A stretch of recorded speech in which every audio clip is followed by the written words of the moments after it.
Hello dear students, बच्चों आज हम इस वीडियो सेशन में क्लास 9th का मैथमेटिक्स का चैप्टर नंबर 6 है ज्योमेट्री का लाइंस एंड एंगल्स, इसका हम पार्ट 2 करने जा रहे हैं। पिछले वीडियो में बच्चों आपको मैंने कुछ बेसिक्स बताए थे और आज हम कुछ एक दो छोटी मोटी थ्योरम्स करेंगे, प्रॉपर्टीज करेंगे। ठीक है, आपको मैंने बताया था बच्चों, प्रॉपर्टी के अंदर ही बताया था कि यदि दो लाइंस आपस में इंटरसेक्ट करें तो चारों तरफ इसके चार अलग अलग एंगल्स बनते हैं। आमने सामने वाले जो एंगल्स का जोड़ा होता है इसको बोलते हैं vertically opposite pair of angles. Okay, vertically opposite. तो एंगल 1 और एंगल 3 जो है ये वर्टिकली अपोजिट एंगल्स हैं। इसी प्रकार से 2 और 4 जो एंगल्स हैं ये भी क्या आपस में वर्टिकली अपोजिट एंगल्स हैं, जिसकी आमने सामने वर्टाइसेस मिल रहे हैं ऐसे। ठीक है ना, ऐसे। तो इस फिगर में बच्चों मैंने दो लाइंस ले ली L और M जो कि इंटरसेक्ट कर रही हैं पॉइंट O पर। तो इस प्रकार से चार एंगल बन गए। हमको साबित करना है, प्रॉपर्टीज में तो लिखवा दिया कि जब दो लाइंस इंटरसेक्ट करें तो वर्टिकली अपोजिट एंगल्स बराबर होते हैं। अब कैसे बराबर होंगे साबित करेंगे हम। ठीक है ना, तो थ्योरम है हमारी property, if two lines intersect each other, यदि कोई भी दो लाइंस आपस में इंटरसेक्ट करती हो, then the pair of vertically opposite angles are equal. Vertically opposite angles का जो जोड़ा है वो क्या होगा, इक्वल होगा मेजरमेंट में। चलिए, तो बच्चों कभी भी कोई हमको मैथमेटिक्स में ज्योमेट्री में थ्योरम प्रूव करनी हो तो सबसे पहला काम है स्टेटमेंट आना चाहिए, लिख दिया। उसके बाद हम नेक्स्ट फिगर बनाएंगे। ठीक है, फिगर बना देते हैं। उसके बाद हमको क्या दिया है, जानकारी क्या दी हुई है, क्या नोन है वो लिखते हैं, तो इसको बोलते हैं गिवन। उसके बाद क्या हमको प्रूव करना है, क्या सिद्ध करना है वो अगला लिखते हैं। फिर बीच में फिर आगे क्या आता है, पूरा प्रोसीजर आता है how to prove it. Clear है? चलिए, तो गिवन क्या दिया हुआ, गिवन हमको दिया है सिर्फ दो लाइंस है L और M जो कि कट रही है O पर। तो लिख दिया जी यहाँ पे lines L and M intersect at point O। Point O पे लाइंस L और M इंटरसेक्ट करती हैं। और प्रूव क्या करना है, आमने सामने वाले एंगल्स का पेयर बराबर, मतलब एंगल 1 तो एंगल 3 के बराबर, एंगल 2 एंगल 4 के बराबर, ये दोनों हमको साबित करना है। बच्चों जैसा ये होगा ना बिल्कुल सेम टू सेम इसके लिए आएगा। तो मैं बता रहा हूं पहले ये फर्स्ट कैसे करना है। हम पहले पढ़ चुके हैं बच्चों, एक स्ट्रेट लाइन होती है, उसके ऊपर अगर कोई भी एक रे खींच दूं तो ये एंगल और ये एंगल इन दोनों का सम कितना होता है, 180 होता है। Linear pair axiom. और क्योंकि ये पूरा 180 होता है तो 180 के तो दो पार्ट्स हो गए, तो ऐड करने से 180 आएगा। तो ये एक्सियोम है, इसको प्रूव करने की आवश्यकता नहीं होती है। ठीक है ना, तो इसको बोलेंगे लीनियर पेयर एक्सियोम। मैं बता चुका हूं पहले प्रॉपर्टीज में, ये यूज करने वाले हैं। चलो अब पहले हम बात करते हैं 1 और 3 को बराबर लाना है। तो बच्चों 1 और 3 के साथ कोई भी अगल बगल वाले में से एक एंगल चुन लो। मैंने 2 चुन लिया इसके साथ, तो एक बार तो 1 और 2 लेना और एक बार 3 और 2 लेना। तो एक बार बात करते हैं 1 और 2 की। इस लाइन M पर एंगल 1 और एंगल 2 लीनियर पेयर बना रहे हैं। देखो ऐसे, ये लाइन M है और ये लाइन ऐसे जा रही है ना, इधर 1 लिखा है इधर 2 लिखा है, तो क्या ये लीनियर पेयर हो गया? देखो इस स्ट्रेट लाइन पे दो एंगल्स हो गई, समझ में आ गया? तो क्या मैं लिख सकता हूं एंगल 1 और एंगल 2 का सम 180 होगा?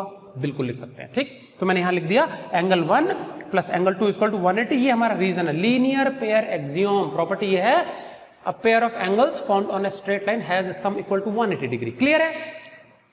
तो 1 और 2 का सम 180। इसी प्रकार से बच्चों लाइन L पे नीचे की ओर देखो, ये 3 और 2 का सम भी तो 180 आएगा। ये ऐसे है, ठीक है, देखो ये लाइन ये है और ये 3 और 2 ये स्ट्रेट लाइन पे बनने वाले एंगल्स हैं। ये ऐसे है, ये नीचे आ रहा मामला, ये तो 2 है और ये 3 है, तो ये भी तो लीनियर पेयर बन गया। तो 2 + 3 भी क्या होगा, 180। एंगल 2 + एंगल 3 180, ये भी लीनियर पेयर एक्सियोम। समझ में आ गया? चलिए, तो फालतू चीजें मैं मिटा देता हूं, कंफ्यूजन ना हो जिससे। क्लियर है ना?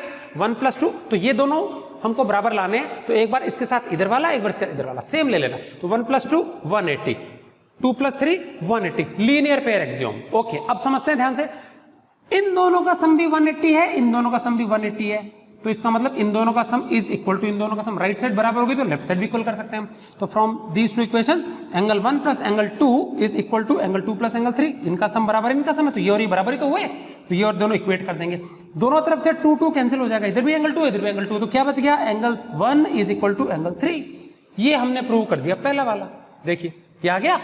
अब मुझे बताओ हमको 2 और 4 बराबर लाना है, तो ये दोनों एंगल सेलेक्ट कर लेंगे और ऊपर या नीचे वाले में से कोई भी एक सेलेक्ट कर लेना साथ में। तो मैं नीचे वाला ले रहा हूं, तो एक बार तो 2 के साथ 3 ले लेंगे, एक बार 4 के साथ 3 ले लेंगे। तो 2 और 3 लीनियर पेयर बनाएगा, 4 और 3 भी लीनियर पेयर बनाएगा। तो हम लिख देंगे, देखो वहां पे सिमिलरली एंगल 2 + एंगल 3, देखो ये लीनियर पेयर एक्सियोम 180। इसी प्रकार से एंगल 3 + एंगल 4, ये रहा 180, और दोनों को इक्वेट कर देंगे क्योंकि दोनों का सम क्या है, 180 है। तो 2 + 3 equal to 4 + 3, angle 2 + angle 3 is equal to angle 4 + angle 3। दोनों बराबर हो गया ना, क्योंकि राइट साइड का इक्वल हो गया तो लेफ्ट साइड भी इक्वल हो जाएगी। एंगल 3 दोनों तरफ से कैंसिल कर देंगे, क्या बचा, angle 2 is equal to angle 4, ये बराबर आ गया। तो ऐसे बराबर आया, ऐसे बराबर आ गया। ये हमने प्रॉपर्टी बच्चों प्रूव कर दी है। ये है वर्टिकली अपोजिट एंगल्स का जो पेयर है वो होता है इक्वल, ठीक है ना। चलिए इसके बाद बच्चों हम प्रॉपर्टी प्रूव करने वाले हैं, angle sum property of triangles. किसी ट्राइंगल के तीनों एंगल्स का जो सम होता है 180 डिग्रीज होता है। बहुत इंपॉर्टेंट प्रॉपर्टी, एग्जाम में अक्सर पूछी जाती है ये, तो शॉर्ट में इसको ASPT कहते हैं। तो अगला हम यहीं पे चेंज कर देते हैं statement, the sum of 3 angles of a triangle is 180 degree, ठीक है। The sum of 3 angles of a triangle is 180 degree. जहां संभव हो ऐसे ऐसे है ना, शॉर्ट में सिंबल्स लिख देंगे, ज्यादा लेंदी नहीं लिखना है हमको, ठीक है। चलिए फिगर चेंज कर लेते हैं बच्चों। हमको एक ट्राइंगल दे दिया तो मैं नाम लिख लेता हूं ट्राइंगल का ABC। मैंने ट्राइंगल का नाम लिख लिया ABC, ठीक है। और ये सब नीचे हम मिटा देंगे अभी,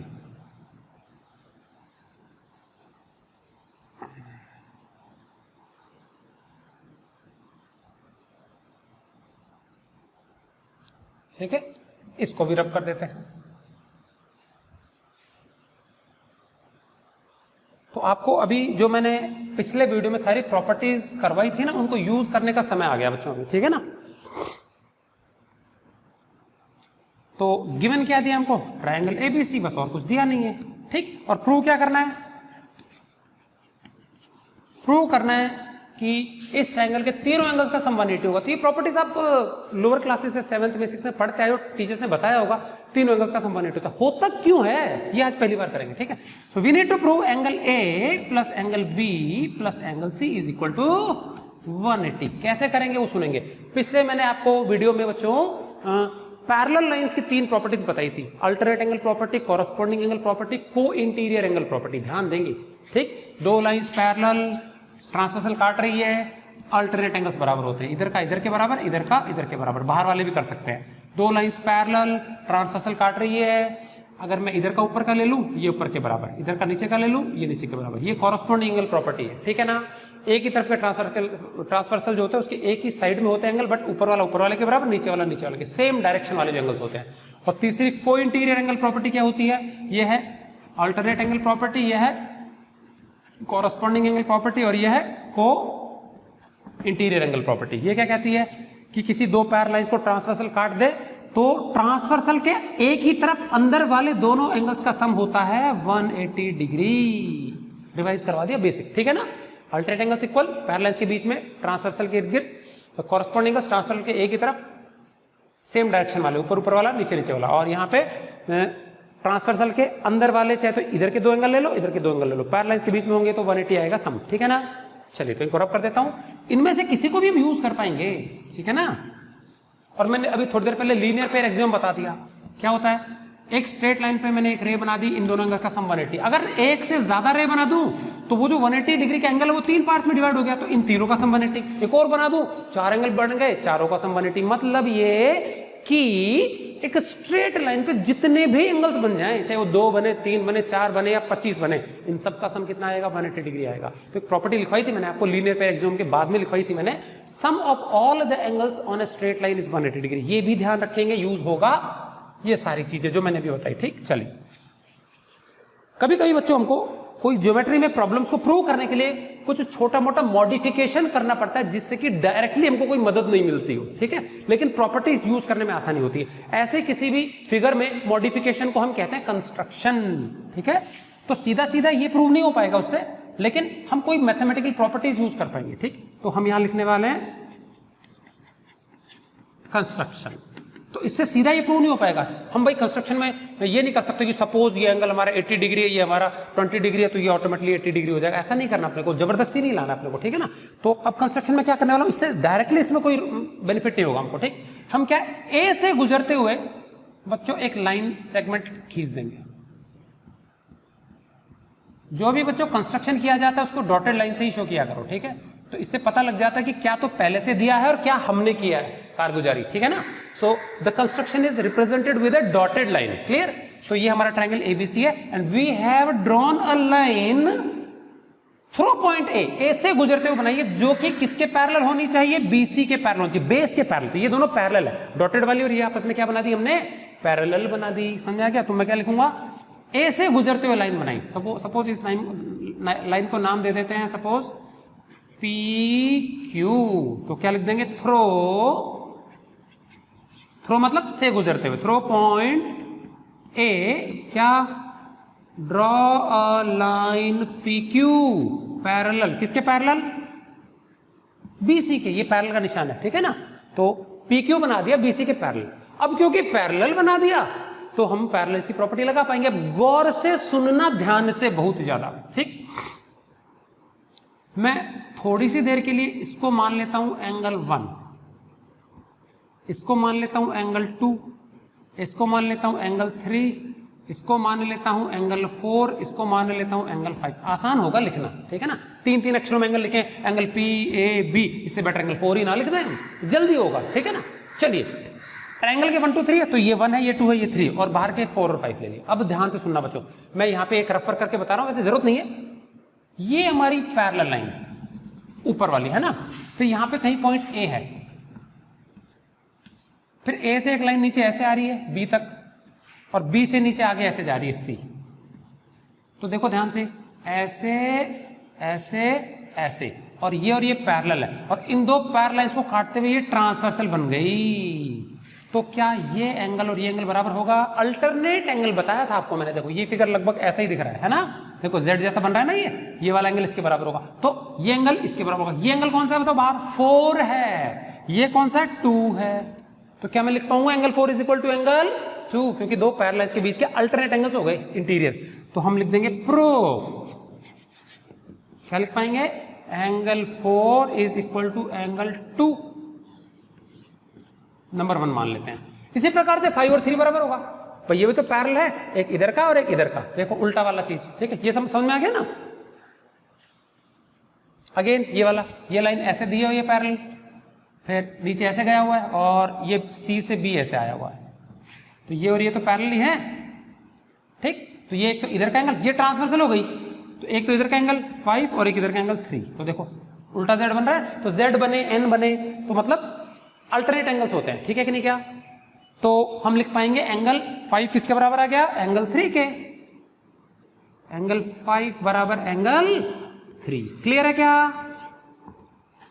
अभी इन दोनों का रीजन लिखना पड़ेगा, तो ब्रैकेट में लिख देंगे एक ही साथ, अल्टरनेट एंगल्स। इंटीरियर लगाना तो इंटीरियर लगाना, कोई दिक्कत नहीं, जब तक हम एक्सटीरियर नहीं लिख रहे तो इंटीरियर ही माना जाता है, ठीक है। So they are a pair of alternate angles. 4 तो 2 के बराबर, 5 हो गया 3 के बराबर, क्लियर है। ये रफ वर्क था, आपको जरूरत नहीं बनाने की, मिटा रहा हूं मैं। चलिए हम पहुंच गए, इसको इसके बराबर किया, इसको इसके बराबर। अब बच्चों ये एक स्ट्रेट लाइन है, इस स्ट्रेट लाइन पे देखो 2 रेज निकल रही है, तो क्या इन तीनों एंगल का सम 180 हो पाएगा? अब भी बताया था मैंने, एक लाइन पे कितने भी एंगल बने सबका सम कितना होगा? 180। तो क्या मैं लिख पाऊंगा angle 4 plus angle 1 plus angle 5 equal to 180 degree, ठीक है ना। तो हम लिख देंगे, पहले रीजन लिख लेते हैं, since sum of all the angles formed on a straight line is 180 degree, therefore हम लिख पाएंगे angle 1 plus angle 4 plus angle 5 is equal to 180 degree. Clear है क्या? इन तीनों का सम, 1 बीच में लिखा मैंने, 4 5 बाहर है तो बाद में लिखे। अब 1 को तो छेड़ना नहीं है, 4 और 5 की वैल्यू निकाल रखी है हमने, देखो 4 तो 2 के बराबर, 5 3 के बराबर, भर देंगे। एंगल 4 की जगह तो क्या भरेंगे? एंगल 2, और 5 की जगह एंगल 3, और यहां लिख देंगे हम, कहां से आया? यूजिंग 1 and 2, ये फर्स्ट और सेकंड को यूज कर लिया हमने। 4 की जगह तो हमने भर दिया एंगल 2, ये बराबर है 5 की जगह 3, तो देयरफॉर 1 2 3 का सम कितना आ गया? 180। तो एंगल 1 हमारा एंगल ए है, 2 हमारा बी है, तो हम ये भी ले सकते हैं, therefore angle A plus angle B plus angle C equal to कितना आ गया? 180 डिग्री। बच्चों यहां लिख देंगे प्रूव्ड। बच्चों कभी कभी कुछ बुक्स में प्रूव्ड की जगह लिखा आता है QED, इसका मतलब भी होता है प्रूव्ड, हेंस प्रूव्ड, ठीक है कि नहीं क्या? एक्चुअल में ये पूरा फ्रेंच एब्रिविएशन है, इंग्लिश में इसका मतलब होता है which was to be proved, जो कि हमको प्रूव करना था, ठीक है। जैसे संस्कृत में होता है इति सिद्धम, इंग्लिश में बोल देंगे हेंस प्रूव्ड या which was to be proved, जो कि हमको सिद्ध करना था। तो एक्चुअल में फ्रेंच वर्जन है, ठीक है। इसका फुल फॉर्म होता है क्वाड इरेट डेमोन्स्ट्रेटम। बहुत कम लोगों को पता है क्वाड इरेट डेमोन्स्ट्रेटम, ये फ्रेंच है। और इसका इंग्लिश वर्जन क्या है, which was to be proved. तो आपको पता होना चाहिए क्या है ये।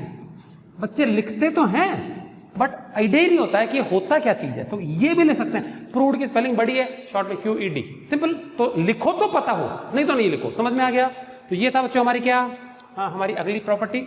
अब एक बहुत इंपॉर्टेंट प्रॉपर्टी है जो इससे निकली है, समझ में आ गया। तो देखो पैरेलल्स की प्रॉपर्टी को हमने यूज करके ये प्रूव कर लिया कि ट्रायंगल के 3 एंगल का सम 180 होता है। अब इस प्रॉपर्टी यूज करके और भी बहुत सारी प्रॉपर्टी यूज करेंगे, ठीक है। अब मैं अगली बहुत इंपॉर्टेंट प्रॉपर्टी बता रहा हूं, exterior angle property of triangle. पहले प्रॉपर्टी बताता हूं होती क्या है, फिर बताऊंगा प्रूव कैसे करेंगे, ठीक है। तो इसको आप अच्छे से नोट कर लेंगे, ओके।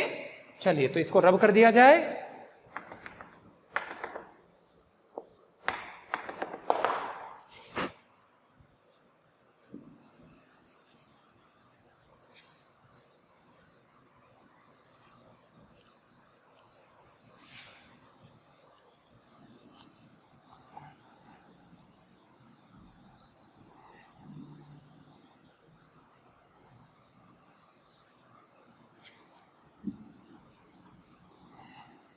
प्रॉपर्टी है exterior angle property of triangle. समझना ध्यान से क्या चीज है, फिर बताऊंगा मैं आपको।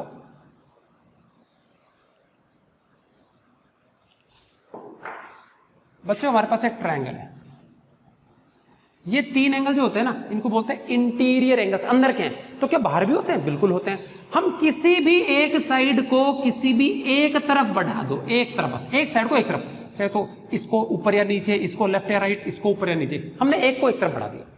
तो बच्चों बढ़ी हुई जो हिस्सा है उसके और बगल वाली जो साइड है उसके बीच में एक एंगल बनेगा, इसको बोलते हैं एक्सटीरियर एंगल। क्या कहेंगे इसको? Exterior angle. 180 से कम है। ऐसे तो बहुत सारे बनते हैं, ये बाहर बन गया, लेकिन ये एक्सटीरियर एंगल 180 से कम होना चाहिए, ठीक। अब ध्यान देना, इसके हिसाब से इन तीनों एंगल्स के नाम है बच्चों। बिल्कुल जो टच है, पड़ोसी है, सेम वर्टेक्स पे जो एंगल है उसको बोलते हैं एडजेसेंट एंगल्स। तो देखो इसका इमीडिएट पड़ोसी ये है, बिल्कुल सेम वर्टेक्स पे है और टच है। भाई इसकी, भाई ये एंगल है ना, इससे टच ही तो है ये, कॉमन आर्म है। तो ये हो गया इस एंगल का इंटीरियर एडजेसेंट। समझ में आ गया? इस बाहर वाले एंगल का ये बिल्कुल पड़ोसी जो एंगल है ये कहलाता है इंटीरियर एडजेसेंट एंगल। और जो सामने के दोनों है ना, है तो इंटीरियर बट बगल वाले नहीं है, सामने है, अपोजिट है। तो इन एंगल्स को बोलेंगे हम क्या? Interior opposite angles. क्लियर है? तो बिल्कुल टच वाला इंटीरियर एडजेसेंट, सामने वाले इंटीरियर अपोजिट। क्लियर? अब मैं ये मिटाता हूं, प्रॉपर्टी समझाता हूं। क्या है ये प्रॉपर्टी? यदि कोई भी ट्रायंगल ले लें जिसमें बाहर एक एक्सटीरियर एंगल बना हो, सपोज ये 1 है, तो ये एक्सटीरियर एंगल इसके इंटीरियर अपोजिट एंगल्स जो होंगे ना, सामने वाले, इसको छोड़ देना, इनके सम के बराबर आएगा। मतलब एंगल 1 बराबर एंगल 2 प्लस एंगल 3 आएगा। तो इसको कैसे पढ़ेंगे? इसको पूरा स्टेटमेंट बोलता हूं। Angle 1 exterior angle of a triangle, नाम समझना। एंगल 1 एक्सटीरियर एंगल किसका? Of a triangle, is equal to, plus का मतलब the sum of its interior opposite angles. किसी ट्रायंगल का एक्सटीरियर एंगल उसके इंटीरियर अपोजिट एंगल्स के सम के बराबर होता है। बच्चों इंटीरियर अपोजिट एंगल्स जोड़ा है, अकेला नहीं है। कई बच्चे क्या करते हैं पता है? Exterior angle of a triangle is equal to the sum of interior opposite angle. Angle सिर्फ एक बोलते हैं। भाई एक का सम क्या होता है? अकेले का सम नहीं होता ना। तो इंटीरियर अपोजिट एंगल का सम नहीं, एंगल्स का सम। प्लूरल में चलना चाहिए, बहुत माइनर मिस्टेक करते हैं, ठीक। चलिए स्टेटमेंट लिखा दिया जाए। क्या स्टेटमेंट है हमारा? द